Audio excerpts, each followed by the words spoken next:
Hookloopsarah. Today I'm showing you a new Tunisian stitch I've called the Sugar Cane Stitch.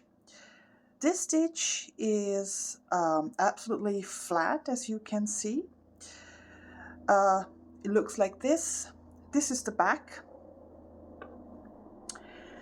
This stitch can be worked from a chain in multiples of 2 plus 2 stitches. So let's begin with the stitch tutorial. So as usual, I have started from a standard foundation row in Tunisian crochet of 12 stitches. This is it. Row number 2, we will start with the stitch pattern, yarn over, then insert the hook in the next stitch knitwise, make a knit stitch here. Then we will make another knit stitch in the following stitch. I remind you that the knit stitch is made like this. You go with the hook between the front and back vertical bar of the stitch. So here, yarn over, draw up a loop. In this case, we will go with our loop right through the loop of our previous knit stitch. So like this. And we will start over again. So we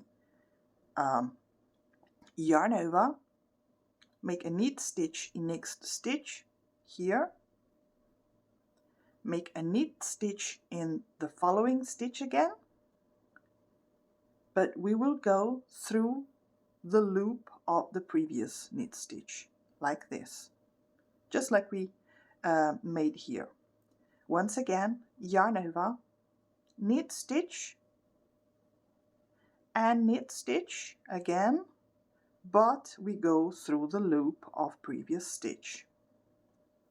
And so it proceeds. Yarn over, knit stitch, and we go through the loop of the previous stitch. Yarn over, knit stitch, and we go through. Okay, how many loops do we have? How many stitches do we have on the hook? 2, 4, 6, 8, 10, 11. So our last stitch of the forward pass is drawn up from the border stitch, which is this one, where we will make our usual knit closing stitch. That is to say, we go with the hook under the front vertical bar of that last border stitch and its back bar at the same time. We yarn over and drop a loop from there, and we have our 12 stitches back on the hook. The return pass is the standard one for this stitch, so we yarn over and pull through one loop only first, then we yarn over again and pull through 2 loops together, yarn over and pull through 2 loops together, yarn over and pull through 2, and we repeat this second movement until we have cast off all stitches from the hook and we are left with just 1 loop on the hook. Okay, so now we are at row number 3, where we will begin like this. So we will make a knit stitch in the yarn over of previous row below, so right here, and drop a loop. Then we will make another knit stitch. As you see, throughout this pattern, we will make 2 knit stitches in sequence, okay, and then a yarn over. So as I said, another knit stitch in the next stitch here. Once again, we will pull through the loop of previous knit stitch. Now we will yarn over and we will proceed like this. So pay attention here. We will make knit stitches in the yarn overs of previous row below, but these yarn overs are, well, as you see, very wide. So what I do and what I draw up from there are, yes, knit stitches, or if you want to call them full stitches maybe, I don't know, but this is the place where you need to insert your hook into. So this is, let's call it knit stitch. yarn over and pull through and drop a loop, and another knit stitch here, yarn over, pull through and pull through again through the loop of previous knit stitch. Okay, don't forget to yarn over, and we will repeat the stitch pattern. So knit stitch here, another knit stitch, but this time we go with it through the loop of previous stitch and yarn over.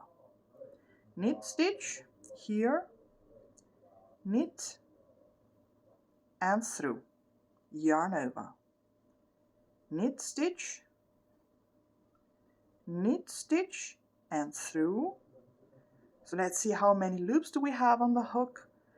2, 4, 6, 8, 10, 2 more. This is time for a yarn over, which counts of course as 1 loop and 1 stitch on the hook, and we'll finish and do our 12th stitch as a neat closing stitch here. Okay, 12 loops on the hook and return.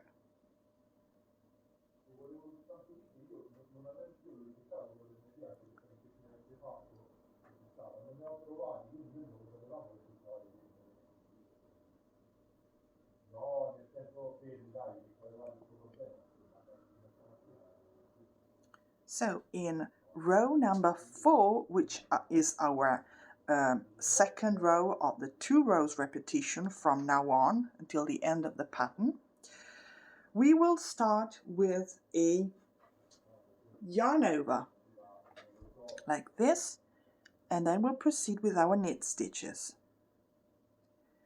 So we will make a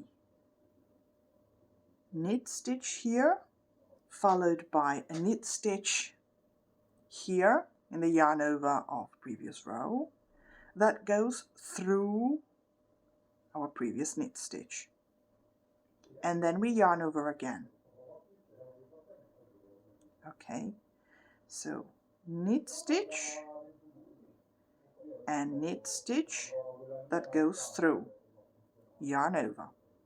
So our yarn overs will always be done after we have pulled the loop through the loop of previous stitch just made. Okay, just as a reminder. So now we proceed with our 2 knit stitches. One is the standard one, and the next one will go through the loop and yarn over. Knit stitch that goes through, yarn over, knit stitch, then knit stitch that goes through, and pay attention here how many loops on the hook. 2, 4, 6, 8, 10, 11. So our 12th stitch will be very simply a neat closing stitch here, and return.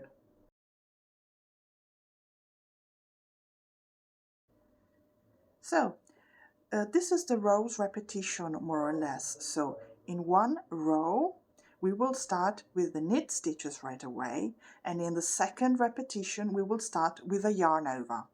So here in this case we will start with the knit stitches.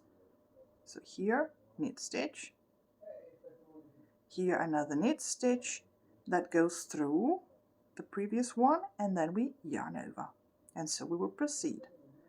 So knit stitch and through, and yarn over, knit stitch that goes through, yarn over, knit stitch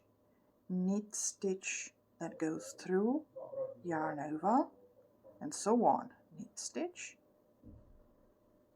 Knit stitch that goes through and yarn over, neat closing stitch. So if you have doubts on how to finish each row repetition, whether with a yarn over or not, simply count the loops you have on the hook and see how many loops do you still need to come up to the initial count. Okay, And this is how you will know whether to finish in a way or in the other way. And return.